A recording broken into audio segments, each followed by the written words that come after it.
Hello दोस्तों, नमस्कार। एक बार फिर से स्वागत है आपके अपने YouTube channel Diu GK tricks में। तो दोस्तों, यहाँ पर देख सकते हैं एलटी ग्रेड का मॉडल पेपर हम लोग सॉल्व करने वाले हैं, जो कि फुल मॉडल पेपर आपका है।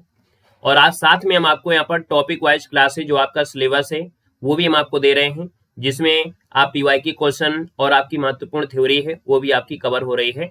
तो आप लोगों को डेली रात को 9:30 बजे जुड़ना है। और यहाँ पर एग्जाम का जो समय है बिल्कुल करीब आ गया है, इसलिए अपनी तैयारी बिल्कुल जोर कर दीजिएगा। और प्ले लिस्ट के माध्यम से हमने जितनी भी क्लास दिया है उन क्लासों को बिल्कुल रट लीजिएगा, ठीक है ना। चलिए, गुड इवनिंग, नमस्ते, जय हिंद, राधे राधे, वेलकम है, स्वागत है, अभिनंदन है। चलिए, पहली बार जुड़े हैं तो चैनल को सब्सक्राइब कर लीजिएगा ताकि हर एक क्लास की नोटिफिकेशन भी आपको मिलती रहे। यहाँ पर आइएगा, स्टार्ट करते हैं। पहला क्वेश्चन आपसे दिया गया है कि हिंदी पत्रकारिता का जन्म निम्नलिखित स्थानों में से कहां पर आपका हुआ था। चलिए, 1 को ऑप्शन देना है। सर जी, आपका जो आंसर इनमें से क्या हो जाएगा कि हिंदी पत्रकारिता का जन्म निम्नलिखित में से स्थानों में से कहां पर आपका हुआ था। 1 को ऑप्शन देना है। देख सकते हैं आप लोग काफी जवाब दे भी रहे हैं और आपका जो आंसर हो जाएगा आपका सी हो जाएगा कलकत्ता हो जाएगा। क्या हो जाएगा सर जी? कलकत्ता से होता है। यहाँ पर देख सकता है, अगर हम बात करते हैं पत्रकारिता की, तो यहाँ पर देखिए आपके सामने कुछ पत्र आपके हैं जो कि आप देख सकते हैं। यहाँ पर आपके जैसे उदंत मार्तंड है ना, जो कि पंडित जुगल किशोर हैं। 1826 ईस्वी में साप्ताहिक पत्रिका है कलकत्ता से प्रकाशित हुई। बंगदूत हो गया। यहाँ पर देखा जाए तो आपके सजीव प्रजा मित्र भी आपका हो गया, यानी ढेर सारी आपकी हैं जो कलकत्ता से देख सकते हैं यहाँ पर प्रकाशित हुआ है। इसलिए हम लोग कलकत्ता को ही आपका कह सकते हैं जन्म स्थान यहाँ पर मानते हैं। और ये चीजें हमने आपको अपने ऐप में पढ़ा भी दिया है, ऐसी कोई चीज आपकी नहीं बची है जो हमने आपको ना पढ़ाया हो, है ना। आप कोई भी मॉडल पेपर उठाइएगा, हर चीज आपको मिलेगी। हमारे ऐप में आपको 99 रुपए में पूरी सुविधा आपको की गई है, जो कि आधुनिक काल से यानी आदिकाल से आधुनिक काल, वो चाहे गद्य काल हो चाहे आपका यहाँ पर पद्य काल हो, सबके आपके नोट्स आपको मिल जाएंगे, जो कि आपको हाईलाइट होंगी क्या पढ़ना है क्या नहीं पढ़ना है। इसी प्रकार से साथ में 3D नोट्स जो कि आपके प्रमुख कवि और रचनाएं होंगी, जिसमें से महत्वपूर्ण आपके कवि लिए गए हैं। जीवन परिचय भी आपको लिए गए हैं। जीवन परिचय में आपको बहुत कुछ आ जाता है, यानी आधी हिंदी साहित्य वहीं से कवर हो जाती है, क्योंकि जीवन परिचय में उनकी रचना भी होती है और कौन सी रचना के लिए कौन सा पुरस्कार मिला है, कौन सी रचना एकांकीय है, नाटक है, वो आपको वहीं पर क्लियर हो जाता है। साथ में टेस्ट सीरीज भी आपको दी गई है। आपका पेपर एलटी ग्रेड का है। इसके बाद आपका कोई और भी परीक्षा होगी, केवीएस की होगी, आपका यूपी टेट होगा, सी टेट होगा, सबकी टेस्ट सीरीज इसमें है। 25 एग्जामों की टेस्ट सीरीज इसमें है, वो आपका बैंकिंग रेलवे सबसे रिलेटेड है। यहाँ पर देखा जाए तो क्लास नोट्स जो आपको पढ़ाते हैं, जैसे ये आपको दिया गया है, आपको क्लास नोट्स मिल जाएगा, है ना। साथ में पीवाई की क्वेश्चन जो आपके अभी तक पूछे गए वो भी होंगे। और 2000 ऑब्जेक्टिव क्वेश्चन ऑलरेडी हमने यहाँ पर कर दिया है। तो आप लोग हमारे ऐप में नहीं जुड़े हैं तो मात्र 99 रुपए में जुड़ सकते हैं, और पूरे 1 साल के लिए आपकी ये वैलिडिटी होगी। और जो भी आपके इस लेवल की तैयारी होती है, यानी आपके टीजीटी, पीजीटी, एलटी ग्रेड, उन सब की जितनी भी परीक्षा होंगी आपको यही नोट्स काम करेंगे, ठीक है ना। तो ऐप में जुड़कर आप लोग तैयारी कर सकते हैं, ठीक है ना। इसका स्क्रीनशॉट ले लीजिएगा, जो बीच में हम आपको दिखाते जाएं उसका स्क्रीनशॉट लेते चलिएगा, जो लोग ऐप में नहीं जुड़े हैं। बाकी ऐप में जुड़े होंगे तो आपको ऑलरेडी वहां पर आपको मिल जाएगा। तो दोस्तों, यहाँ पर देख सकते हैं आपका जवाब क्या हो गया कि हिंदी जो पत्रकारिता है ना, इसका जन्म जो हुआ वो कलकत्ता से। ऑप्शन नंबर आपका सी इसका क्या हो जाएगा सर? राइट हो जाएगा। नेक्स्ट क्वेश्चन दिया गया है और आपसे कह रहा है कि फणीश्वर नाथ रेणु हिंदी के लिए जाने जाते हैं। उपयुक्त तो खाली स्थान आपको भरना है, यानी जो आपकी फणीश्वर नाथ रेणु है वो किस लिए जाने जाते हैं। तो आपके फणीश्वर नाथ रेणु एक आंचलिक उपन्यासकार हैं, यानी आप देखेंगे आपका आंसर क्या हो जाएगा सर? डी नंबर हो जाएगा। यानी फणीश्वर नाथ रेणु जो आपके हैं आंचलिक उपन्यास के लिए जानती है। ऑप्शन नंबर आपका डी जिसका आ रहा है बिल्कुल राइट हो जाएगा। इनके कुछ आपके उपन्यास हैं जो कि हमने आपको पढ़ाया भी है यूट्यूब में भी और आपके ऐप में भी। आप देखेंगे कि आप लोग उपन्यास वाली पीडीएफ को ओपन करिएगा, वहां पर आपको इनके जितने भी आपके उपन्यास वो सब आपको क्रम से साथ में वर्ष के हिसाब से आपको मिल जाएंगे। यहाँ पर देख सकते हैं कि जो फणीश्वर नाथ रेणु है हिंदी में आंचलिक उपन्यास के जन्मदाता के रूप में प्रसिद्ध हैं। वैद्यनाथ मिश्र नागार्जुन रचना क्रम में प्रथम आंचलिक उपन्यासकार हैं, है ना। तो आपने कहा सर जी यहाँ पर देखा जाए तो ये वैद्यनाथ मिश्र की रचना है। ऊपर आपसे ये दिया गया है, आप कहेंगे सर जी फणीश्वर नाथ रेणु की रचना बताइए। तो फणीश्वर नाथ रेणु की आंचलिक उपन्यास का इनकी रचना में मैला आंचल जो कि आपकी 1954 में है। पुड़िया जिले के मेरीगंज गांव की कथा है।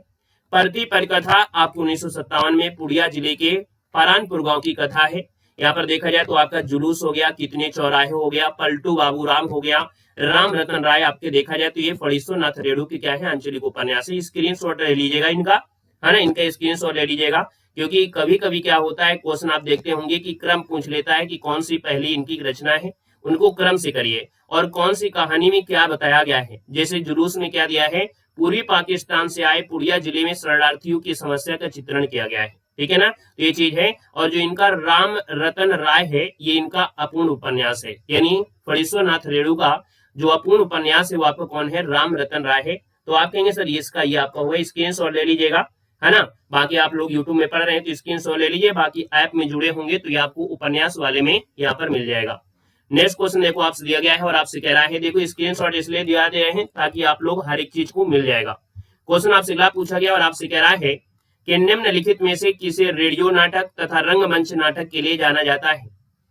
3 की अगर बात करते हैं तो आप कहेंगे सर रेडियो नाटक और रंगमंच नाटक के लिए जाना जाता है अमृतलाल नागर को जानते हैं, यानी फर्स्ट नंबर इसमें क्या हो जाएगा सर, राइट हो जाएगा। अमृतलाल नागर ने अनेक रेडियो नाटक संग्रहों किया, दूरदर्शन नाटकों का सृजन किया, है ना, चक्करदार सीढ़ी, अंधेरा नाटकों का सृजन, है ना, ऐसी चीजें काफी यहाँ पर किया है। तो आपका जो आंसर है वो सर क्या हो जाएगा, फर्स्ट हो जाएगा। क्वेश्चन आपसे दिया गया है, निबंधों के प्रमुख प्रकारों में निम्नलिखित में से किसे नहीं सम्मिलित किया जाता है। तो हमने कहा कभी कभी आपके क्वेश्चन क्या होते हैं, थ्योरी से बन जाते हैं, आप लोग यहाँ पर रट के चले आते हैं निबंध और निबंधकार, है ना। लेकिन हमने कहा है कि एग्जाम में कभी कभी क्या होता है, निबंध की थ्योरी से हो जाता है कि निबंध आखिरकार है क्या, निबंध की विशेषता क्या है। तो आप देखिएगा कि निबंध के प्रमुख प्रकारों में से किसे नहीं शामिल करते हैं। देखो यहाँ पर दिया गया है, वर्णनात्मक दिया गया है, विचारात्मक दिया है, भावात्मक दिया है, सकारात्मक दिया गया है। याद रखिए सकारात्मक आपका नहीं होता है, यहाँ पर आपका आंसर सही हो जाएगा। हालांकि आप लोगों ने पढ़ा है कि नहीं पढ़ा है, लेकिन हमने आपको यहाँ पर पढ़ाया है, जो कि यहाँ पर दे सकते हैं जो आपके निबंध है ना। और निबंध में यहाँ पर दे सकते हैं, हमने आपको निबंध में आपको ऑलरेडी ये सब चीजें करा दिया है, एक भी क्वेश्चन आपका छूटेगा नहीं। हमने कह दिया है कि 120 क्वेश्चन आपकी हिंदी में आएंगे, और अगर आप थोड़ा सा भी हमारे साथ मेहनत कर लेते हैं तो आप लोगों को यहाँ पर 100+ नंबर आपको मिल जाएगा, ये पक्का है, ठीक है ना। बाकी अगर आप लोग ऐप में 99 रुपए में जुड़ जाते हैं तो ये समझिएगा कि जो चीज हमने आपको दे दिया है वो सबसे बड़ी रामबाण आपकी है। अभी आप नहीं जुड़े हैं तो ऐप में जुड़ सकते हैं, और याद रखिए 99 रुपए में बचे हुए दिनों में आप 10 दिनों के अंदर हमारी नोट्स को पढ़ सकते हैं, क्योंकि हमारे नोट्स बिल्कुल शॉर्ट नोट्स हैं। और आप मॉडल पेपर लगाइए, पीवाईक्यू लगाइए, सब क्वेश्चन फंसते हुए चले जाएंगे, क्योंकि हमने वो नोट्स में आपको ऑलरेडी दे दिया है। कैसा भी मॉडल पेपर हो आपको क्वेश्चन मिलेंगे। तो ऐप को डाउनलोड करिए, दीव जीके ट्रिक ऐप है, वहां से जुड़िए। जुड़ने के बाद आपको जितने हमने लेक्चर दिया है, आपका जो सिलेबस है, सिलेबस को खत्म किया है, यानी आपका चाहे वो आदिकाल हो, चाहे आपका भक्ति काल हो, चाहे है, उसकी सबकी पीडीएफ है, और एक एक पीडीएफ में पूरा का पूरा कंप्लीट है इसी प्रकार से। तो देखो यहाँ पर दिया गया है आपसे कि जिसमें देखो दिया गया है जो निबंध होते हैं उसमें भावना होती हैं, विचार होते हैं, व्यक्तित्व होते हैं, आत्मपरक होता है, व्यक्तिनिष्ठ होता है, भाव भी होते हैं, है ना। लेकिन सजी अभी आपने देखा कि इसमें जो बात की गई है वो किस चीज की, सकारात्मक नहीं सम्मिलित है। यहाँ पर कोई ऐसा है जो सकारात्मक शब्द दिया गया हो, नहीं दिया गया है ना। तो आप कहेंगे सर इनमें से आपका देखा जाए तो आपका जो भिन्न दिया गया था, यानी इनमें से जो आपका निबंध होता है तो निबंध में क्या सम्मिलित नहीं करते हैं, तो सकारात्मक को नहीं करते हैं। आपका देखिए सामने ऑप्शन आ गया है, यानी सी नंबर इसका राइट हो जाएगा। बात क्लियर हो गई है। अगला क्वेश्चन देखो दिया गया है, मैं बचपन को बुला रही थी, बोल उठी बिटिया मेरी, ये किसकी पंक्ति है। 5 नंबर की बात करते हैं सर, ये सुभद्रा कुमारी चौहान की है। किसकी है, तो सुभद्रा कुमारी चौहान, ऑप्शन नंबर आपका 20 का राइट हो जाएगा। नेक्स्ट क्वेश्चन दिया गया है कि हल्दी घाटी की जो काव्य रचना है निम्नलिखित में से किस कवि की है। अभी स्पीड हम आपको बढ़ा देंगे, परेशान मत होइएगा। ये स्टार्टिंग में कुछ क्वेश्चन हमने लिया है और कुछ जो कॉन्सेप्ट है वो भी ले लिया है, इसलिए इसको स्क्रीनशॉट आपको दिला देते हैं ताकि उसको नोट कर लीजिएगा, क्योंकि वो एग्जाम में मिलेगा, ठीक है ना। देखो हल्दी घाटी जो काव्य रचना है निम्नलिखित में से किस कवि की है, 6 नंबर आपसे दिया गया है। तो हमने कहा सर जी हल्दी लगाने से श्याम रंग निखार आ जाता है, यानी श्याम नारायण पांडे। आपका आंसर सर जी क्या हो जाएगा, फर्स्ट नंबर है, राइट हो जाएगा। क्वेश्चन नंबर आपका सर जी आपका 7 दिया गया और आपसे कह रहा है कि महादेव वर्मा द्वारा लिखित पथ के साथी में निम्नलिखित में से किस साहित्यकार का संस्मरण नहीं है। हमने आपको संस्मरण पढ़ाया है, और संस्मरण की अगर बात करते हैं तो आप देख लीजिएगा यहाँ पर जो आपका संस्मरण है, और ये क्वेश्चन भी आपका पिछली बार इंटीग्रेट में पूछा भी गया था, है ना, और आपको हमारे नोट्स में मिला भी होगा। यहाँ पर देख सकते हैं पथ के साथी निम्नलिखित में से किस साहित्यकार संस्मरण नहीं है। हमने कहा सर मैथिली शरण गुप्त का है, रविन्द्रनाथ टैगोर का भी है, सूर्यकांत त्रिपाठी न्याला का है, लेकिन अयोध्या सिंह उपाध्याय हरिऔध का नहीं है। देखो पिछली बार पूछा भी गया है, हमारे नोट्स में तो आपको मिलेगा ही मिलेगा, पीवाईक्यू तो छूट ही नहीं सकती, चाहे वो थ्योरी हो चाहे ऑब्जेक्टिव क्वेश्चन है। ये क्वेश्चन आपका देख सकते हैं, तो अयोध्या सिंह उपाध्याय के बारे में आपका नहीं है। बाकी संस्मरण में इतना ही नहीं है, संस्मरण में इतना ही नहीं है, संस्मरण में हम आपको हर एक चीज देते हैं, छोटी छोटी चीजें, बड़ी से बड़ी चीजें आपको होंगे। यहाँ पर संस्मरण में आपको नोट्स भी आपके हैं, हर चीज आपकी है ना। ये सिर्फ आपको 99 रुपए में आपकी है, हर चीज आपको मिलेगी, है ना। तो यहाँ पर देख सकते हैं क्वेश्चन आपका हो गया सर जी कि इसमें देखा जाए तो अयोध्या सिंह उपाध्याय जो आपके हैं, इनका जो संस्मरण है वो आपका इसमें नहीं है, किसमें, पथ के साथी में।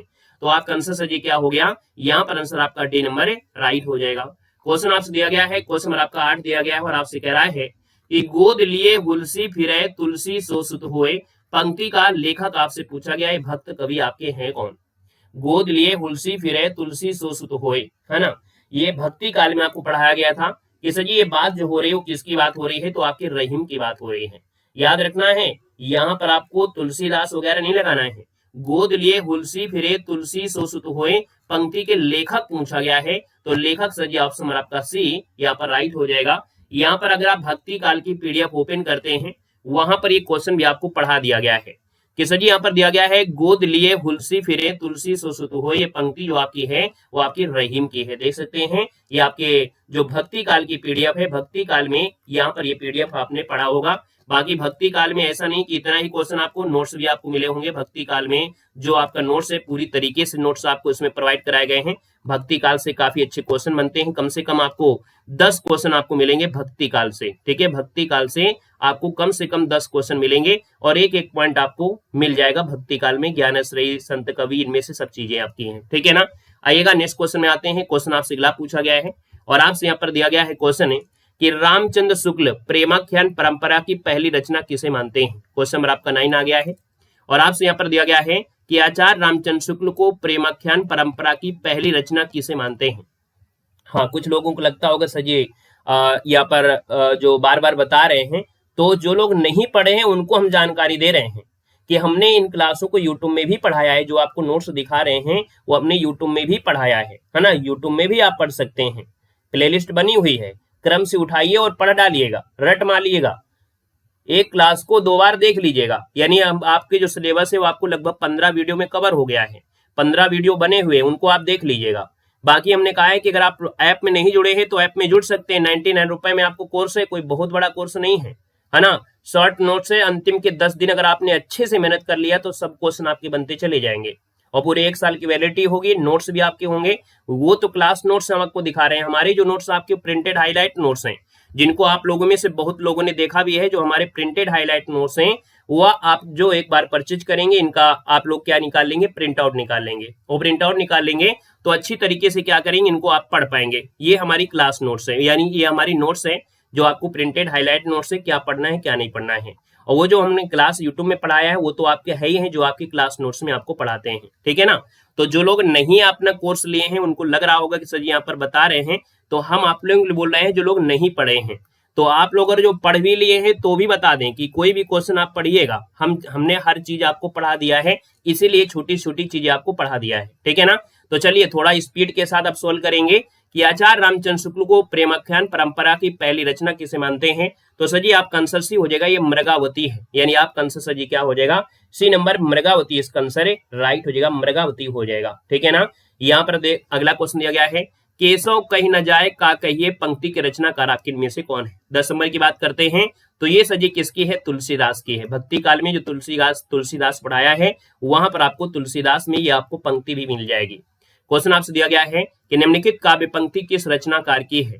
प्रभ जी तुम दीपक हम बाती, जाकी ज्योति बरे दिन राती। यहाँ पर देखा जाए तो सर जी 11 नंबर दिया है और 11 को ऑप्शन आपका सी हो जाएगा। सर ये रैदास की है, ऑप्शन आपका सी हो जाएगा। पंक्तियां बची हैं, पंक्तियां हम आपको पढ़ा देंगे, आपको कोई दिक्कत नहीं होगी। क्वेश्चन नंबर आपका 12 आ गया है और आपसे कह रहा है आधुनिक एकांकी के जनक माने जाते हैं। सर जी आधुनिक एकांकी के जनक माने जाते हैं, किसको मानते हैं। क्वेश्चन नंबर आपका 12 है और यहाँ पर 12 की बात करते हैं तो आप कहेंगे सर यहाँ पर देख सकते हैं एलटी ग्रेड में पिछली बार क्वेश्चन पूछा भी गया था कि सर जी आधुनिक एकांकी का जनक जो मानते हो किसको मानते हैं। तो आप कहेंगे सर राम कुमार वर्मा को मानते हैं। हमने एकांकी वाली क्लास यानी नाटक और एकांकी पढ़ा दिया है, वहां पर ये क्वेश्चन भी आपको मिला है। साथ में आपको एकांकी के बारे में भी होगा और जो आपके नाटक हैं यानी आपके जैसे प्रसाद जी के नाटक हैं या आपके अदर आपके नाटक हैं, चाहे वो आपके मोहन राकेश के नाटक हों या आपके किसी भी के भी आपके नाटक है, वो आपको नाटक वाले और एकांकी वाले में आपको मिल जाएंगे। वहां पर आप पढ़िएगा, हर चीज आपको मिलेगी। यानी ये आपको नाटक वाले में आपको मिल जाएगा, क्या कौन सा नाटक लघु है ना, क्या चीज है, ये आपको नाटक और एकांकी वाली पीडीएफ में मिलेगा। ठीक है ना। तो आपने यहाँ पर देखा कि सर जी आपसे कह रहा है कि जो आधुनिक एकांकी का जनक मानते हैं, है ना, किसे मानते हैं, तो आप कहेंगे सर ये जो आपके हैं राम कुमार वर्मा है। यानी आपका जो आंसर आ गया वो सर जी क्या हो जाएगा, सी नंबर यहाँ पर राइट हो जाएगा। क्वेश्चन आपसे दिया गया है कि छार उठाए लीन एक मुट्ठी दीन है उड़ाए पिथरमी थी झूठी। ये जो पंक्ति वो किस ग्रंथ से लिया गया है, तो सर जी याद रखना है ये लिया गया है पद्मावत से लिया गया है। पद्मावत मलिक मोहम्मद जैसी, है ना। यानी आप कहेंगे सर यहाँ पर जो आंसर आपका दिया गया है वो आपके मलिक मोहम्मद जैसी के द्वारा जो पद्मावत है वहां से लिया गया है। यानी आपको हमने पढ़ाया है, पीवाई की क्वेश्चन भी आपका है, अलाउद्दीन की जो सेना है ना, वो जो कुंभलगढ़ का जो आपका दुर्ग है वहां पर जब पहुंचती है, आक्रमण करती है, तो वहां पर जब तक पहुंचता है तब तक सब कुछ राख हो जाता है, क्योंकि जितनी भी स्त्रियां होती हैं जौहर कर लेती है, बाद में क्या बचता है, राख बचती है। वही राख अपनी मुट्ठी में ले लेता है ना। और इसके बाद निराश होकर हाथ में लगी हुई, मतलब हाथ निराश होकर कहता है ना, कि ये जो संसार है वो पूरा झूठा है ना। तो ये आपको हमने पद्मावत में पढ़ाया है। क्वेश्चन आपका दिया गया है नाथ संप्रदाय में हठ योग का क्या अर्थ होता है। तो हठ योग जो आपका है सर जी याद रखना है, इसका मतलब होता है हा का अर्थ होता है सूर्य और ठा का अर्थ होता है चंद होता है, दोनों का योग है। ऑप्शन आपका डी हो जाएगा। ये शायद पीआई की क्वेश्चन आपको पढ़ाया है और आपके एग्जाम में 2018 में पूछा गया था। क्वेश्चन आपसे दिया गया है ब्राह्मण पत्रिका का जो संबंध है वो आपकी किससे है। तो सर जी ब्राह्मण पत्रिका जो आपका है इसका संबंध जो आपका किससे है, 15 नंबर आपसे देना है। तो अभी स्क्रीनशॉट लिया था कि नहीं लिया था, नहीं लिया है तो फिर से ले लीजिएगा। यहाँ पर देख सकते हैं जो आपकी पत्रिका रही है ब्राह्मण पत्रिका के बारे में आपको पढ़ाया गया था। तो आपने अगर स्क्रीनशॉट लिया हो पत्रिका के बारे में तो आप ले लीजिएगा। स्टार्टिंग में अब हमको याद नहीं कि कहाँ पर आपका पत्रिका वाला आपका रहा है। ठीक है, तो पत्रिका वाला आपने स्क्रीनशॉट लिया होगा।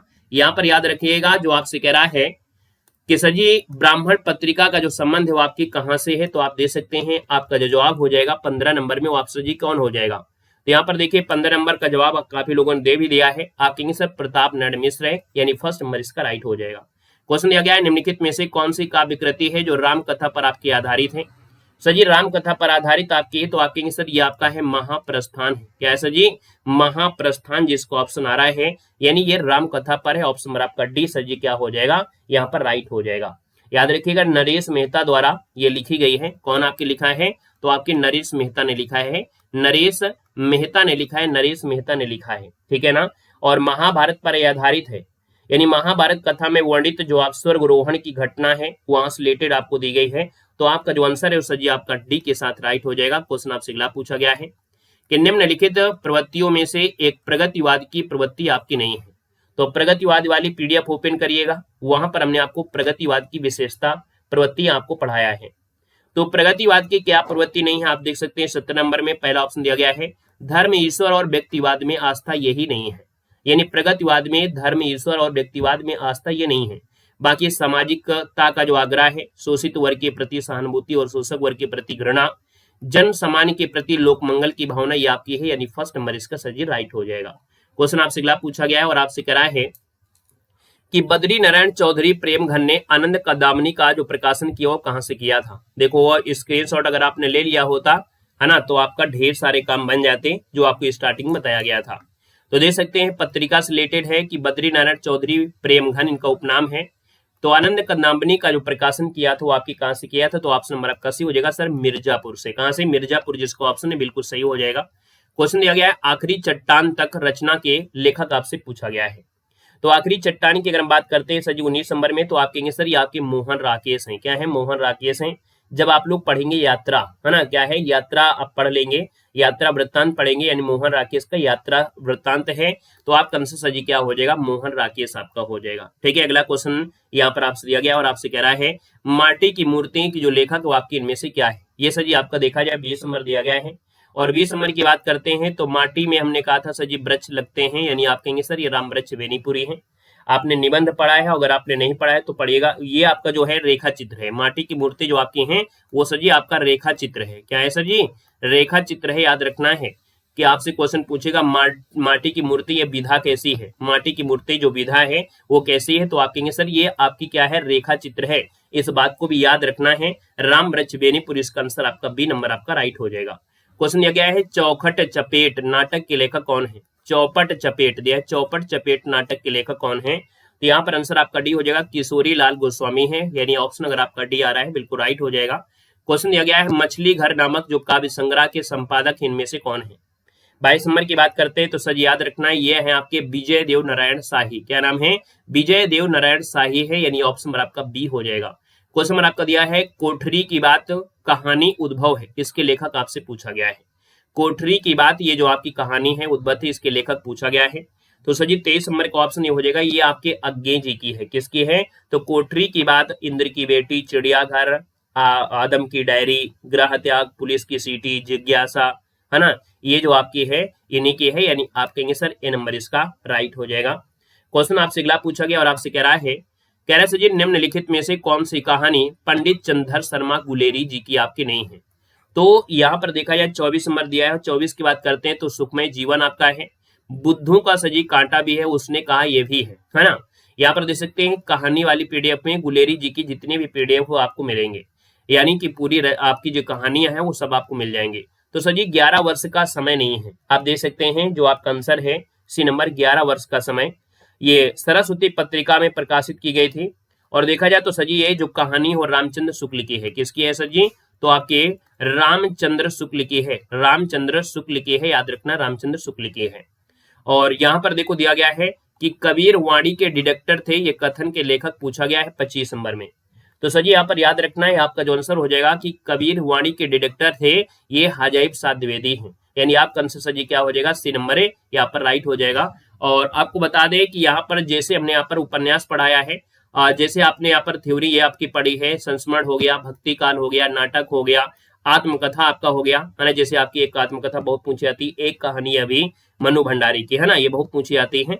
और इसके बाद देखा जाए हिंदी गद्य साहित्य में जो आपकी पत्रिकाएं हैं, एक बार इसके स्क्रीनशॉट ले लीजिएगा, अभी आपने देखो लिया है कि नहीं लिया है।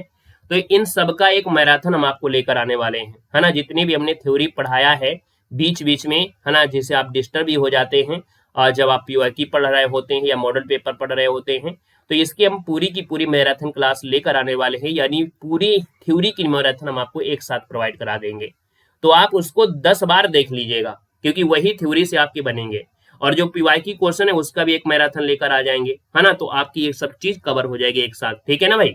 यहाँ पर देखो, तो आपसे कह रहा है सर जी कबीर जो आपके हैं वाणी के डायरेक्टर थे, ये कथन के आपके लेखक पूछा गया है। तो हमने कहा सर जी 25 नंबर आपका दिया गया है, और 25 का सर जी ऑप्शन नंबर आपका सी हो जाएगा, हजरत साध द्विवेदी है। सर जी तिल चट्टा नाटक के लेखक इनमें से कौन है? यहाँ पर देना है आपका आंसर क्या है। याद रखना उपन्यास से, नाटक से, है ना, और आपके छायावाद युग से, साथ में भारतेंदु हरिश्चंद्र से, और आपके आधुनिक जो आपका है, यहां से समझ लीजिएगा 8-8, 10-10 क्वेश्चन आपको मिलेंगे। तिल चट्टा जब नाटक है इसके लेखक पूछा गया है, तो आपका आंसर सर जी आपका हो जाएगा मुद्रा राक्षस। क्या हो जाएगा सर जी? मुद्रा राक्षस आपका आंसर सर जी फर्स्ट नंबर हो जाएगा। तिल चट्टा नाटक के जो लेखक हैं वो सर जी क्या हो जाएगा? मुद्रा राक्षस। यानी देखा जाए तो मुद्रा राक्षस द्वारा ये प्रणीत किया गया है जो नाटक है तिल चट्टा, है ना। तो इसका आंसर जो आपका हो जाएगा सर जी, वो आपका आंसर फर्स्ट नंबर है, राइट हो जाएगा। यहाँ पर देखा जाए तो अगला क्वेश्चन आपसे दिया गया है और आपसे कह रहा है कि उनका सारा काव्य समन्वय की विराट चेष्टा है, तुलसीदास के संबंध में यह कथन इनमें से किनका है? सर जी 27 नंबर दिया है, तो आप कहेंगे सर ये हजाइब साध द्विवेदी का है। यानी हजाइब साध द्विवेदी ने कहा था कि उनका सारा काव्य समन्वय की विराट चेष्टा है तुलसीदास के संबंध में, ये हजाइब साध द्विवेदी ने कहा था। ऑप्शन नंबर आपका सी हो जाएगा। क्वेश्चन नंबर आपका देखो दिया गया है आपका 28, कह रहा है एक कहानी यह भी आत्मकथा की लेखिका पूछा गया है।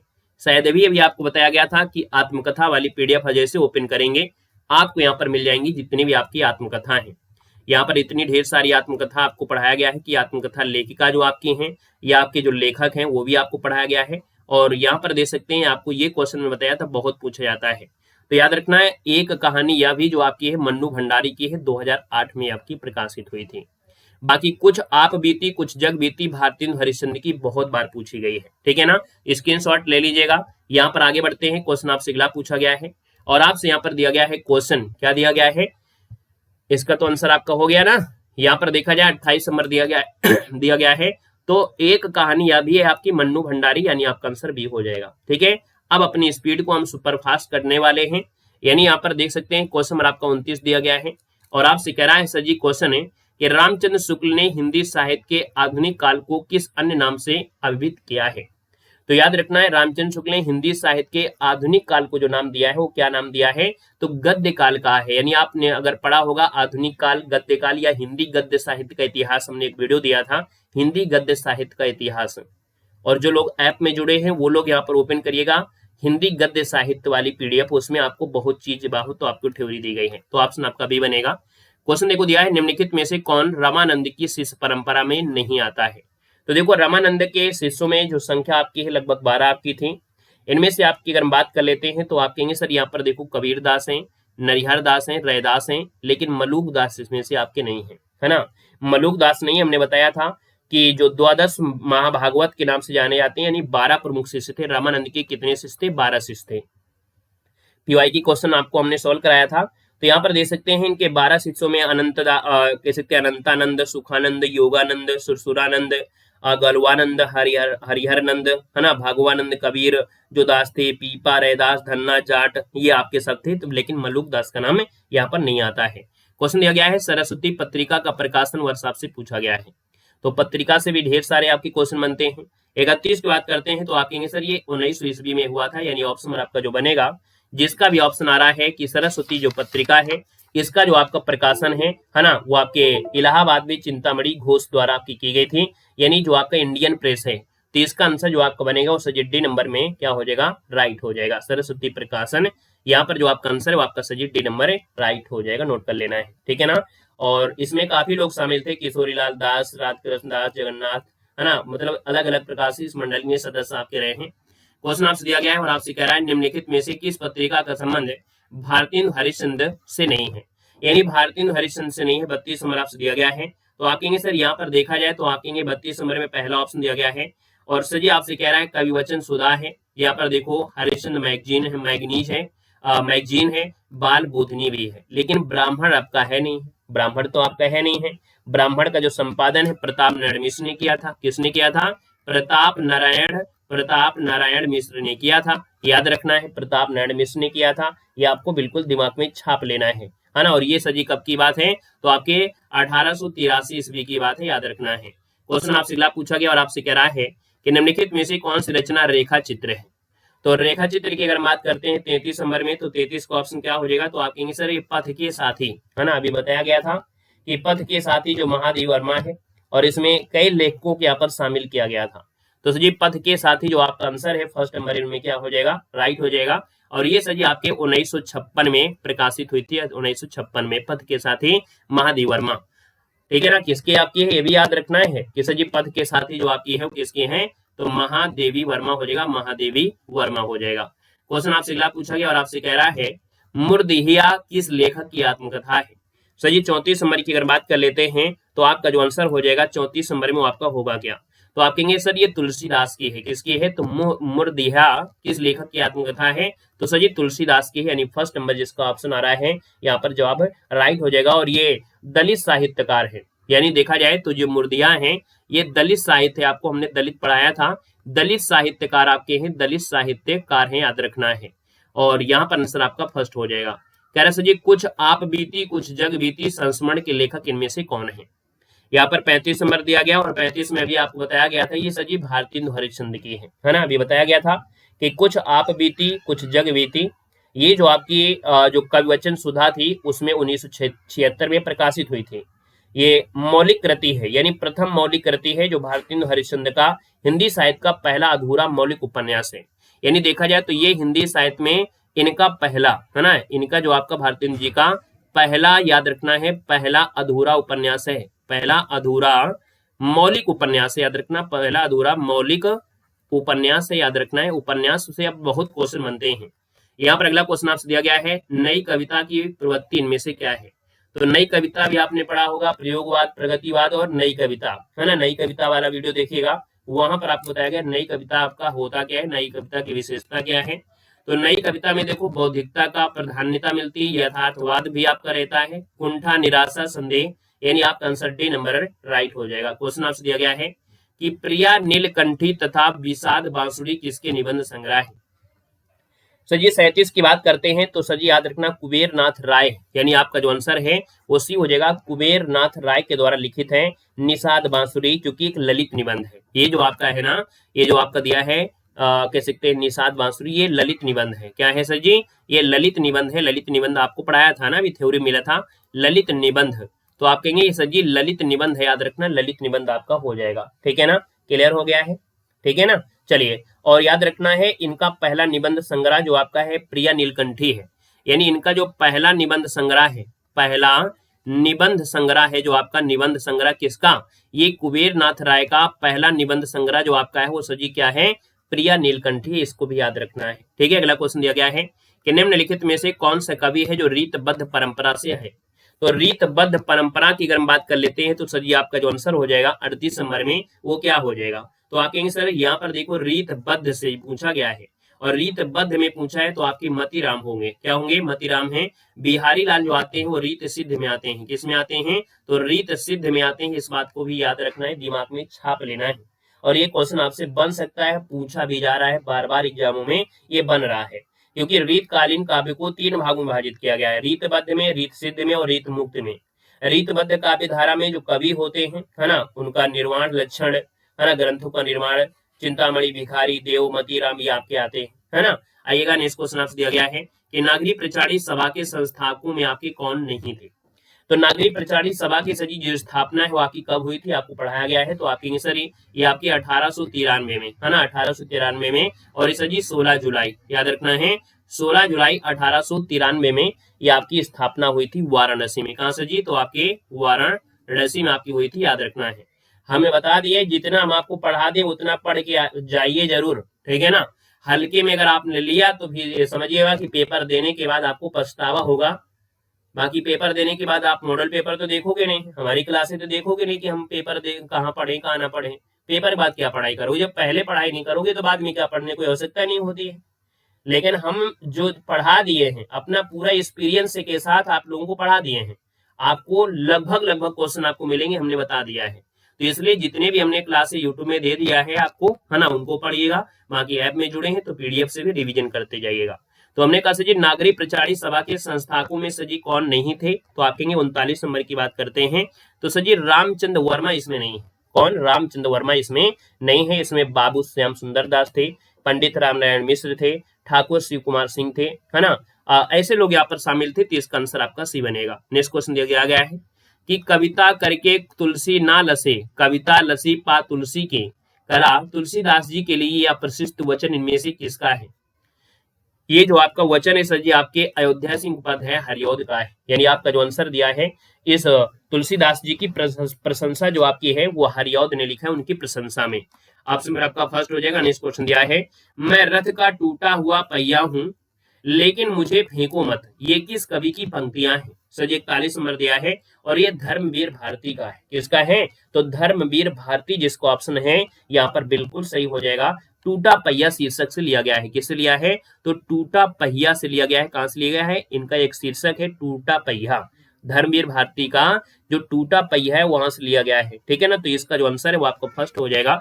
नेक्स्ट क्वेश्चन दिया गया है कि सच्चा प्रेम वही है जिसकी तृप्ति आत्मबलि पर हो निर्भर, त्याग बिना निष्प्राण प्रेम का है, करो प्रेम पर प्राण निछावर। इन पंक्तियों के रचयिता पूछा है। तो सर जी याद रखना ये राम नरेश त्रिपाठी है। आपका आंसर सजेसी हो जाएगा राम नरेश त्रिपाठी है। पंक्तियों वाला वीडियो हम आपको जल्द ही दे देंगे, प्रोवाइड करा देंगे। बाकी ऐप में आपको पंक्ति वाला आपको पीडीएफ आपको मिल जाएगी, है ना। जो पीडीएफ नंबर आपकी शायद 6 है थ्योरी वाली में, ठीक है ना। थ्योरी वाली जो आपकी है, तो जो लोग ऐप में जुड़े हैं, है ना, 99 रुपए में कोर्स लिए हैं, तो एलटी ग्रेड हिंदी जो आपकी है यानी हिंदी साहित्य वाला, तो उसमें पीडीएफ नंबर 6 जो आपकी थ्योरी है उसमें आप ओपन करिएगा। उसमें जितनी भी अभी तक पंक्तियां पूछी गई हैं, चाहे एग्जाम छोटा हो चाहे बड़ा हो, वो आपको वहां पर आपको मिल जाएंगे। तो पंक्तियां पढ़ते रहिएगा ऐप में। बाकी यूट्यूब में जैसे हमारे कोई समय निकलता है हम आपको जल्दी आपको पंक्तियों वाला वीडियो दे देंगे। देखो, वह सफर था कि मुकाम था, इस कृति के लेखक पूछा है। तो सर जी 43 का ऑप्शन हो जाएगा मैत्री पुष्पा। क्या हो जाएगा सर जी? मैत्री पुष्पा हो जाएंगे। वह सफर था कि मुकाम था, ये कृति आपकी किसकी है? मैत्री पुष्पा की है। मैत्री पुष्पा इसका आंसर है, राइट हो जाएगा, याद रखना है। ये क्वेश्चन आपके कई बार एग्जाम में पूछा जा चुका है, ठीक है ना। और जैसे आपको होता है अलमा कबूतरी, है ना, अलमा कबूतरी, साथ में इदनमम, इनकी कुछ उपन्यास भी हैं, है ना, याद देखिएगा। मैत्री पुष्पा की जो कुछ रचनाएं हैं, जैसे अलमा कबूतरी हो गया, चाक हो गया, इदनमम हो गया, है ना, झूला नट हो गया, ये इन्हीं के उपन्यास है। तो ऑप्शन नंबर आपका फर्स्ट हो जाएगा। इनमें से कौन सा जो दिया गया है कथन आपका गलत दिया है? तो सर ये कथन में गलत जो दिया है उसको देखना है। कह रहा है विकसित तथा प्रयोग क्षेत्र की दृष्टि से बोली का रूप भाषा से बहुत छोटा होता है। ठीक, बिल्कुल बात है कि बोली का जो रूप होता है भाषा से बहुत छोटा होता है। जैसे आपकी भाषा, जैसे ब्रज भाषा है, काफी एरिया में बोली जाती है। तो जैसे हम लोग खड़ी बोली बोलेंगे थोड़ा उससे कुछ कम ही आपकी है। तो यहाँ पर देखा जाए बोली का जो रूप होता है वो भाषा से छोटा होता है। आप कहेंगे पहला तो सही है।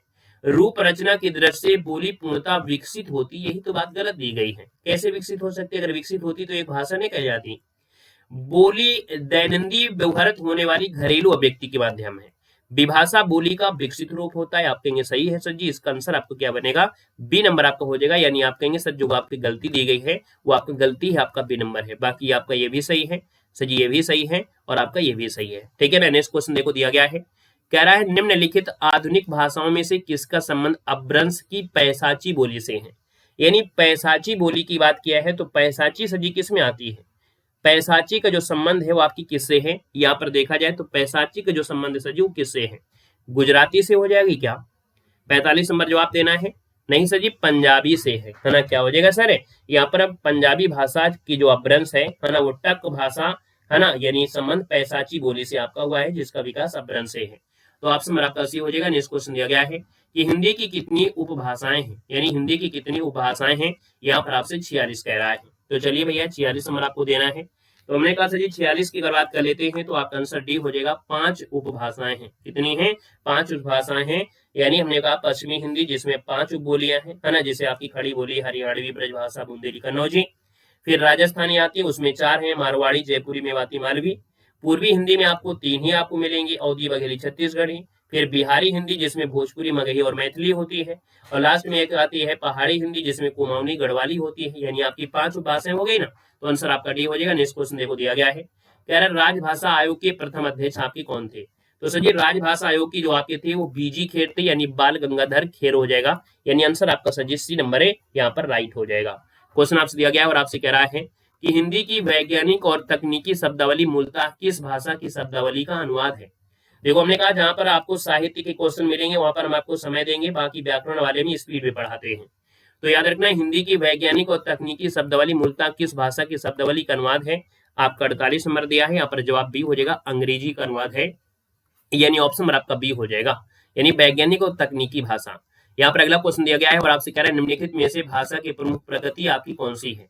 भाषा की प्रगति पूछा गया। भाषा यानी भाषा जो आपकी है वो जटिलता से सरल की ओर चलती है ना। जो भाषा होती है जब कोई व्यक्ति सीख रहा होता है उसको बड़ी कठिन लगती है, और जब सीख जाता है वो सरल हो जाती है। जैसे आप कोई चीज पढ़ते हैं, है ना, आपको अगर पहली बार ये मॉडल पेपर पढ़ा रहे हैं तो आपको कठिन लगेगा, और जैसे हम आपको दोबारा पढ़ाएंगे आपको बिल्कुल सरल लगेगा। जब इसको तिबारा पढ़ाएंगे तो बहुत ही सरल लगेगा, और जब चौथी बार पढ़ाएंगे तो आप हम पर गुस्सा हो जाएंगे, सर जी आप वही बार बार पढ़ाते रहते हैं, वही बार बार पढ़ाते रहते हैं। क्योंकि आप वो चीज सीख गए हैं, आपको सरल हो गया, आसान हो गया है ना। तो आपका आंसर सर जी बी हो जाएगा। क्वेश्चन दिया गया है, कह रहा है इस देश में हिंदी भाषा का प्रयोग लिखने और बोलने में किया जाता है।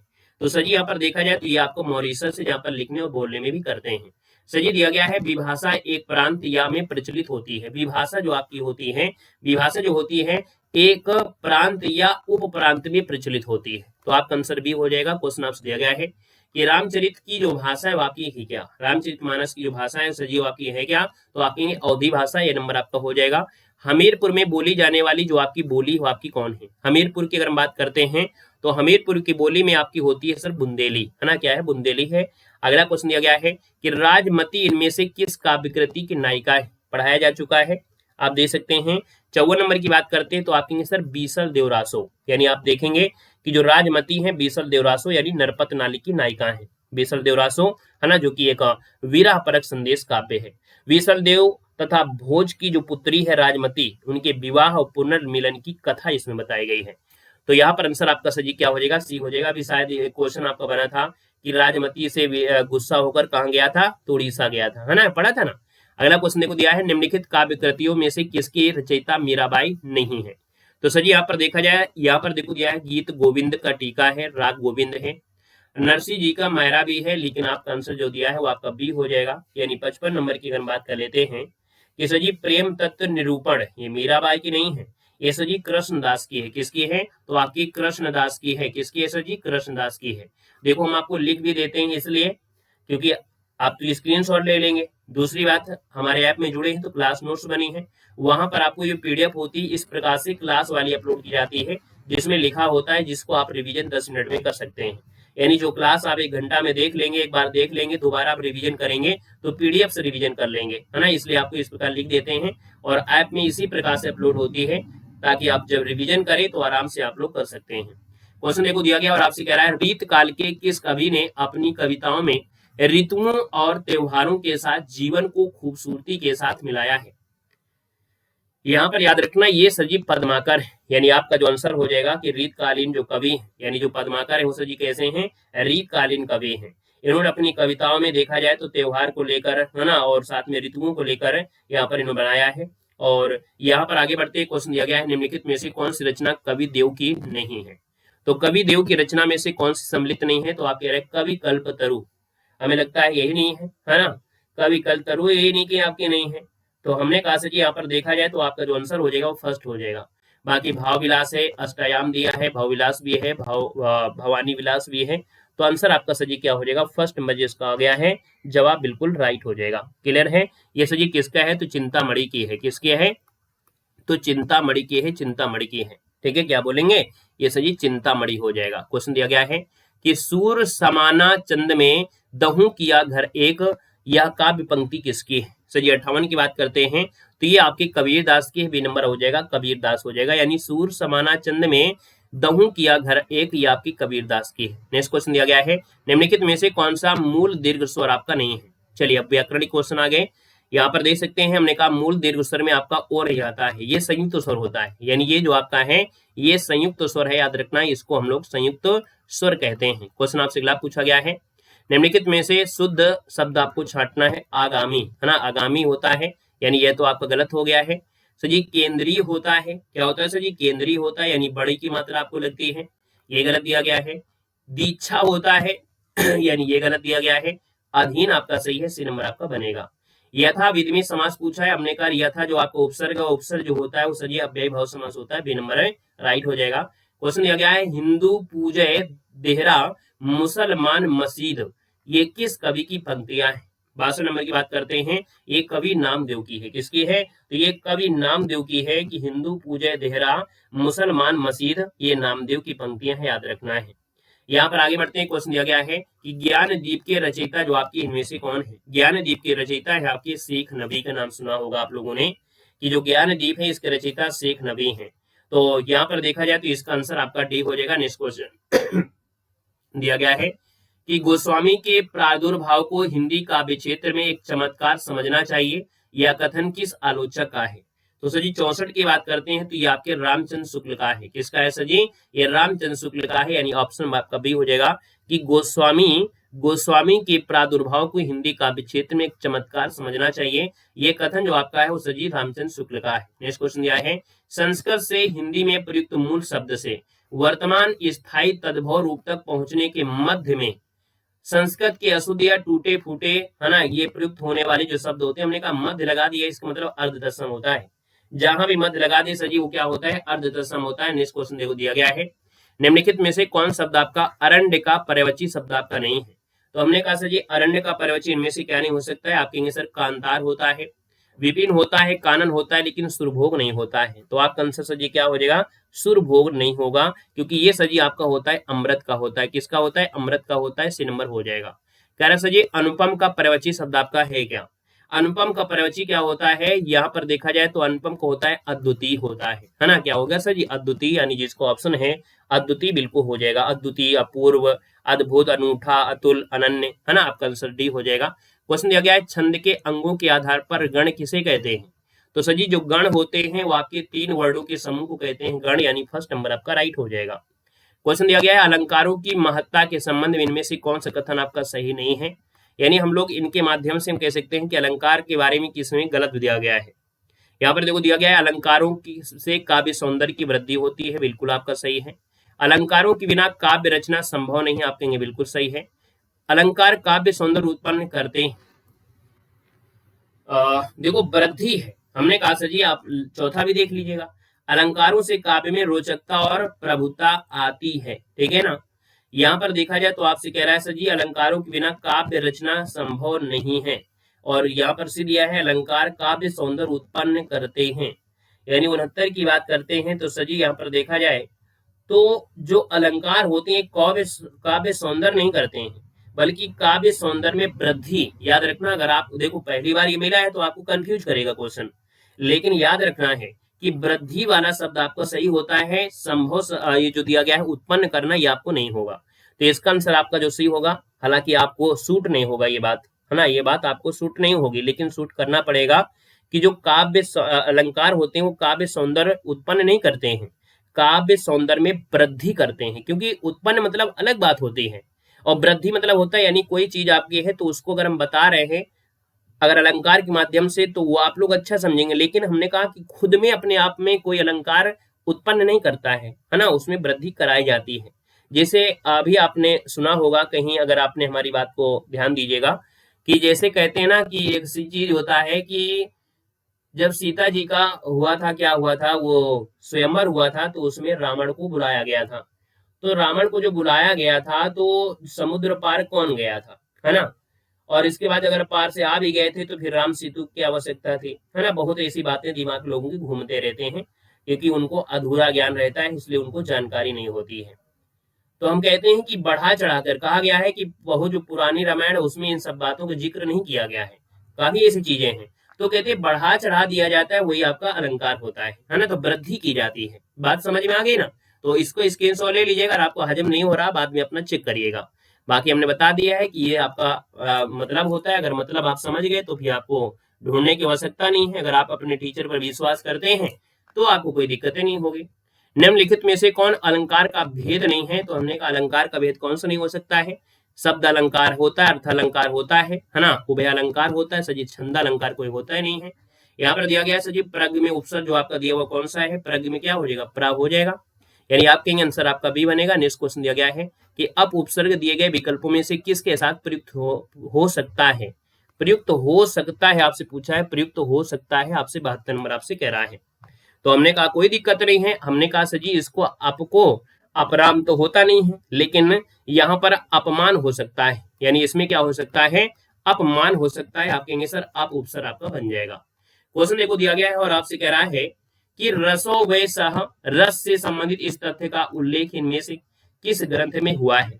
सर जी 73 की बात करते हैं, तो ये जो आपका है ना वो आपका तैत्तिरीय उपनिषद है, यानी जो रस का संबंध है, यानी इसका जो उल्लेख आपका हुआ है रसो व सह, ये जो आपके तैत्तिरीय उपनिषद है, ऑप्शन नंबर आपका सी यहाँ पर राइट हो जाएगा। और यहाँ पर अगला क्वेश्चन दिया गया है वाक्य में जिसके विषय में कहा जाता है वो आपका होता क्या है, यानी जिसके विषय में कहा जाता है। तो भैया जिसके विषय में कहा जाएगा वो सजी उद्देश्य होगा ना, यही तो क्या होगा, वही तो उद्देश्य बनेगा ना, यानी आपका आंसर सजी क्या हो जाएगा, फर्स्ट नंबर हो जाएगा, वही सजी क्या होता है, उद्देश्य होता है। क्लियर हो गया है। जो कुछ कहा जाए वो विधेय, यानी अगर जिसके विषय में कहा जाता है उद्देश्य होता है, और उद्देश्य के बारे में जब बोला जाता है यानी कहा जाए तो उसे हम लोग विधेय कह देते हैं। तो जिसके विषय में कहा जाए वो सजी आपका उद्देश्य होता है। क्वेश्चन दिया है इनमें से कौन सा पुल्लिंग शब्द स्त्रीलिंग शब्द में प्रत्यय लगाने से आपका बना हुआ है। तो हमने कहा सर यहाँ पर देखो मर्दाना है, बुढ़ापा है, बुधुर है, हमने कहा सर जी भेड़ और भेड़ा, यानी बड़ा की प्रत्यय लगा दिया गया, तो ये सर जी आपका भेड़ा हो गया। क्वेश्चन आपसे अगला पूछा गया है कारक, कारक के भेद क्या होते हैं। सर जी कारक के भेद जो होते हैं वो आपके 8 भेद होते हैं, है ना। कारक की जो होते हैं मुख्य रूप से तो 8 ही भेद होते हैं। जो अपने जो कवि होते हैं वो अपना अलग अलग मानते हैं तो मानने दीजिएगा, लेकिन आपको जब कुछ नहीं दिया है तो आपको फिर यही मानना है कि संख्या आपकी 8 होती है ना। आगे बढ़ते हैं, क्वेश्चन दिया गया है प्लुस स्वर आपका कौन सा है। इनमें जो प्लुस स्वर होता है ओम होता है, लेकिन ओम को जो लिखा जाता है वो किस प्रकार से लिखते हैं, तो सजी ये वाला ओम आपका बिल्कुल सही है। संधियां 3 प्रकार की होती है, निम्नलिखित में से कौन एक संधि का प्रकार नहीं है। तो हमने कहा 78 की बात करते हैं, स्वर संधि है, विसर्ग संधि है, व्यंजन संधि आपकी है, लेकिन अनुस्वर कोई संधि नहीं होती है। स्वर संधि कितने प्रकार की होती है, तो आपकी सिर्फ 5 प्रकार की होती है। हमने कहा व्याकरण आपकी आसान होती है, बाकी बस फोकस आपको मेन है जो आपको साहित्य में करना है। निम्नलिखित शब्दों में से एक वचन आपका है और एक वचन आपसे दिया है तो हमने कहा सर जी तेल यानी जो मटेरियल नाउन होते हैं हमेशा एक वचन में होते हैं। तेल, दूध, दही जो आपकी सर जी वो आपके एक वचन में होते हैं। विशेषण आपसे पूछा गया है और विशेषण पूछा गया है तो हमने कहा सर जी क्षमा, और क्षमा का सर जी क्षम्य कर दिया है, यानी थोड़ा बहुत घुमा फिरा देता है। जब लीपा पोती कर देता है वही आपका हो जाता है विशेषण हो जाता है। क्वेश्चन आपसे दिया गया है और आपसे कह रहा है व्याकरण में काल का अर्थ क्या होता है। व्याकरण में सर जी काल का अर्थ क्या होता है, तो व्याकरण में जो काल होता है वो सर जी क्या होता है, तो आप कहेंगे व्याकरण में काल होता है समय। यहाँ पर दिया सर्वनाम के कुल कितने भेद होते हैं, यानी जब आपसे भेद पूछा है तो आपको 6 बताना है, जो कि आप लोग जानते होंगे, हमें बताने की आवश्यकता नहीं है। पुरुषवाचक, निजवाचक, निश्चयवाचक, अनिश्चयवाचक, संबंधवाचक और प्रश्नवाचक। क्वेश्चन दिया गया है दोहा छंद में यति कहाँ पर होती है। दोहा छंद में यति जो होता है यानी ठहराव जो होता है चरण के अंत में ही तो मिलेगा, तो आप कहेंगे सर आंसर नंबर आपका हो जाएगा बी नंबर है। क्रिया के मूल रूप को क्या कहते हैं, क्रिया के मूल रूप को क्या कहते हैं, वो धातु कहते हैं। ऑप्शन आपका सही हो जाएगा। हालांकि हमने आपको बताया है कि मॉडल पेपर एक दिन आपको ये नहीं डिसाइड कर देता है कि ऐसा ही आपको मिलेगा, लेकिन हमने कहा है कि कभी आपको कठिन मिलता है, कभी आपको सरल मिलता है, कभी मॉडरेट मिलता है। जब डेली आप समय देंगे तो आपको मिलेगा। ऐसा न मत समझ के जाइएगा कि एक मॉडल पेपर पढ़ लेंगे सर का तो हम पास हो जाएंगे, या कहीं आपका लिखा मिल जाए कि यही पेपर आपका सिर्फ पढ़ लो अब हो जाएगा, ऐसा कुछ है नहीं है, ठीक है ना। वो तो आपको अट्रैक्टिव करने के लिए लिखा जाता है। याद रखना है आपको समय पूरा देना है, साथ में देना, क्योंकि कोई मॉडल पेपर सरल हो सकता है, कोई कठिन हो सकता है ना, और कोई आपका मॉडरेट होता है ना। तो क्रिया का मूल रूप जो होता है उसे धातु कहते हैं। आहा, आप आगे वाक्य में आहा शब्द जो आपका दिया है वो आपका है क्या, तो सर जी आप कहेंगे ये जो आपका दिया है वो आपका अव्यय दिया है, इसी नंबर हो जाएगा। निम्नलिखित में से कौन शब्द आपका तद्भव आपका नहीं है, तो कोई दिक्कत नहीं है, जहां चांद की बिंदी मिल जाए वो तद्भव होता ही होता है। आधार आपका नहीं है, यानी ऑप्शन नंबर आपका भी हो जाएगा। आधार जो आपका है वो आपका सर जी तद्भव नहीं है ना, ये आपका तद्भव नहीं है, याद रखना ये तत्सम है ना। अगला क्वेश्चन दिया गया है जलना शब्द में कौन सा प्रत्यय है। जलना शब्द में प्रत्यय दिया है तो हमने कहा सर जी जलना, अना यानी जल, यानी आपका आंसर सर जी बी के साथ है, राइट हो जाएगा। याद रखिए 88 नंबर का ऑप्शन बनेगा वो अना प्रत्यय आपका बनेगा, ठीक है ना। जैसे घटना, वेदना, वंदना, तुलना ये सब होती है, इसमें अना प्रत्यय होता है। वाच्य के सजी कितने प्रकार होते हैं, तो वाच्य के आपके 3 प्रकार होते हैं, है ना। आपका जो आंसर हो जाएगा वो ए हो जाएगा। सजी 3 प्रकार के आपके होते हैं। यहाँ पर देखो आपसे दिया गया पद्यांश आपके देखा जाए 90 से लेके आपकी 94 तक आपके दिए गए पद्यांश। कमल आज उनकी जय बोल पीकर जिनकी लाल सिखाएं, उगल रही तू लपट दिशाएं, जिनके सिंहनाद से सहमी धरती रही अभी तक डोल। अंध चकाचौंध का मारा क्या जाने इतिहास विचारा, साक्षी है जिनकी महिमा के सूर्य चंद्र भूगोल और खगोल। यानी कलम से किसके जय बोलने का आग्रह किया गया है, तो सर जी आप कहेंगे सर शहीदों के बारे में, यानी फोकस हुआ है सर जी किसके बारे में, यहाँ पर शहीदों के बारे में है, याद रखना है शहीदों के बारे में, ठीक है ना। यहाँ पर देखो दिया गया है कि उपयुक्त पद्यांश में कौन सा काव्य गुण है, तो भैया यहाँ पर क्या काव्य गुण था, हमने कहा वीर रस है, और वीर रस में होता है ओज गुण होता है। उपयुक्त पद्यांश में अंध चकाचौंध का मारा किसे कहा गया है, यानी अंध चकाचौंध का जो मारा कहा गया वो सर जी किसको कहा गया है। 92 की अगर बात कर लेते हैं तो आप कहेंगे सर इतिहास को बोला गया है, यानी आपका आंसर सर जी डी हो जाएगा इतिहास। सर जी उपयुक्त पद्यांश में साक्षी किसे माना गया है, साक्षी किसे मानोगे, तो साक्षी मानोगे सूर्य चंद्र भूगोल खगोल को माना गया है, जो कि आपको लास्ट में यहाँ पर दिया गया था। यहाँ पर आपको जो देखो दिया गया है ना लास्ट में, जिसकी महिमा के ये साक्षी माना है, ये आपके दिए गए हैं, है ना। आधा चीज तो आपको आ ही जाते हैं, इसलिए ज्यादा पद्यांश हम सॉल्व नहीं कराते हैं, एग्जाम के समय करा देते हैं। उपयुक्त पद्यांश का उचित शीर्षक क्या हो सकता है, तो सर जी यहाँ पर देखा जाए कलम आज उनकी जय बोल, है ना, कलम उनकी आज जय बोल, मेन तो आपका यही हो गया है। सर जी निम्नलिखित में से संज्ञा आपसे पूछा गया, हमने कहा कोई दिक्कत नहीं है, संज्ञा पूछ लीजिएगा। पहाड़ तो होगा नहीं, सॉरी यह तो होगा नहीं, पहाड़ हो जाएगा। पहाड़ जो आपका आएगा सर जो आपके जातिवाचक में आपका हो जाएगा, जातिवाचक आपका हो जाएगा। सजी दिया गया है आपके इनमें से कौन शब्द है जो अरुण का समरार्थी नहीं है, तो हमने कहा अरुण का समरार्थी नहीं है, तो आप देखिएगा सूर्य है, सूर्य का साथी है, कुमकुम है, बिंबा फल नहीं होगा, ऑप्शन आपका डी बन जाएगा। क्वेश्चन देखो दिया गया है अज्ञ का अर्थ में से क्या है, तो अज्ञ का अर्थ क्या होता है, तो अज्ञ का अर्थ जो कुछ नहीं जानता है, यानी अंगा, है ना, क्या बोलते हैं जिन्हों अंगा कहते हैं, कुछ जानते नहीं, अंगा है क्या, तो आपका आंसर ये हो जाएगा। लोक में प्रचलित उक्ति जिसका मूल अर्थ बना रहता है और स्वतंत्र रूप से उसका प्रयोग भी किया जाता है, दिए गए विकल्पों में से सही उक्ति आपको चुनना है। यानी सर जी यहाँ पर देखा जाए तो लोकोक्ति के बारे में है। सर जी अभिज्ञ का सर जी विलोम पूछा गया है, तो अभिज्ञ का हो जाएगा अज्ञ हो जाएगा। दिया गया है आमरण में सर जी समास पूछा गया है, तो आमरण में समास क्या हो जाएगा, तो आमरण में क्या हो जाएगा, आप कहेंगे सर आमरण में आपको उपसर्ग लगा है, उपसर्ग लगा है तो आप बहु समास हो जाएगा, ठीक है ना। यहाँ पर अगले क्वेश्चन में आते हैं, और ये बात समझना कि इतना सरल पेपर मिल जाएगा क्या, हो सकता है कि मिल भी जाए, किस्मत आपकी अच्छी हो तो, है ना, लेकिन अगर सरल हो जाएगा तो मेरिट अच्छी बनेगी, भी याद रखना है। आइएगा नेक्स्ट क्वेश्चन में आते हैं। क्वेश्चन आपसे दिया गया है कह रहा है निम्नलिखित में से अमृत का विलोम आपसे पूछा है, अमृत का विलोम होता क्या है? तो सर जी ये बताइएगा अमृत का विलोम क्या बनेगा? सभी लोग बताएंगे अमृत का जो विलोम बनेगा इनमें से राइट क्या हो सकता है अमृत का विलोम? तो अमृत का विलोम विष हो जाएगा, यानी आपका आंसर सर जी क्या हो जाएगा? अमृत का विलोम जो हो जाएगा वो विष हो जाएगा, यानी आपका आंसर सर जी क्या बनेगा? यहाँ पर आंसर जिसका आ रहा है विष बिल्कुल सही हो जाएगा। ग्रस्त का विलोम क्या होता है? तो ग्रस्त का विलोम क्या बनेगा? ग्रस्त का विलोम हो जाएगा मुक्त हो जाएगा, ये नंबर बनेगा। निम्नलिखित कथनों पर विचार करना है, सही उत्तर आपको चुनना है। और आपसे क्या दिया है कि हिंदी के पर्यायवाची शब्द संस्कृत के तद्भव शब्द हैं, ठीक है ना। आपको स्क्रीन इस प्रकार से दिया गया है। तो हमने कहा सर जी दिया गया है कि हिंदी के पर्यायवाची शब्द संस्कृत के तद्भव शब्द, ऐसा तो है नहीं, बिगड़े हुए रूप होते हैं, पर्यायवाची थोड़े हो जाते हैं, तो ये गलत दिया गया है। कह रहा पर्यायवाची शब्द को प्रतिशब्द भी कहते हैं, आपका ये बिल्कुल सही दिया गया है। जिन शब्दों के अर्थ में समानता हो उन्हें पर्यायवाची शब्द कहते हैं, कहेंगे सर ये भी सूट कर रहा है, यानी आप कहेंगे 2 और 3 आपका सही दिया गया है। सर जी तमस शब्द का समानार्थी पूछा गया है, यानी तमस शब्द का समानार्थी दिया गया है। तमस का मतलब आपका होता क्या है? तो तमस का मतलब होता है अंधकार होता है, डी नंबर आपका हो जाएगा। सर जी पत्र शब्द का अर्थ नहीं होता है, तो पत्र का अर्थ क्या नहीं होता है? आप कहेंगे पत्ता होता है, पंख होता है, चिट्ठी होता है, लेकिन लेख नहीं होता है, तो डी नंबर आपका राइट हो जाएगा। निम्नलिखित में से कौन शब्द है जो पानी का भी अर्थ देता है? पानी का अर्थ जो आपका देता है सर जी इनमें से क्या है? पानी का अर्थ इनमें से देता है, तो पानी का अर्थ इनमें से क्या हो सकता है? चलिए यहाँ पर देखा जाए, पानी का एक अर्थ याद रखना देता है, वन देता है, याद रखना, नया क्वेश्चन है, जंगल अरण्य कानन नहीं कहता है, वन आपको देना है। पानी का एक अर्थ, पानी का भी एक अर्थ देता है, यानी वन इसका आंसर आपको देना है, ठीक है ना। यहाँ पर शेष जो आपके दिए वो जंगल को दर्शाएंगे। क्वेश्चन आपसे दिया गया है कि शब्द युग्म का कौन सी जोड़ी आपकी सही दी गई है, यानी शब्द युग्म की सही जोड़ी जो आपकी दी गई है 107 नंबर में आपकी है क्या? चलिए भैया यहाँ पर देना 107 नंबर में, हमने कहा कोई दिक्कत नहीं है, देखने हैं। न्याय अन्याय दिया है, धरा पृथ्वी है, अचल और अचला दिया है, देखने में आपको समझ में आ गया है, बिल्कुल एक जैसे जो दिखे है ना, क्योंकि न्याय और अन्याय बोलने में जो कह सकते हैं अर्थ आ रहा है ना, आपको डिफरेंस लग रहा है, लेकिन अचल और अचला में थोड़ा सा अंतर आ रहा है, यानी आपका आंसर सी हो जाएगा।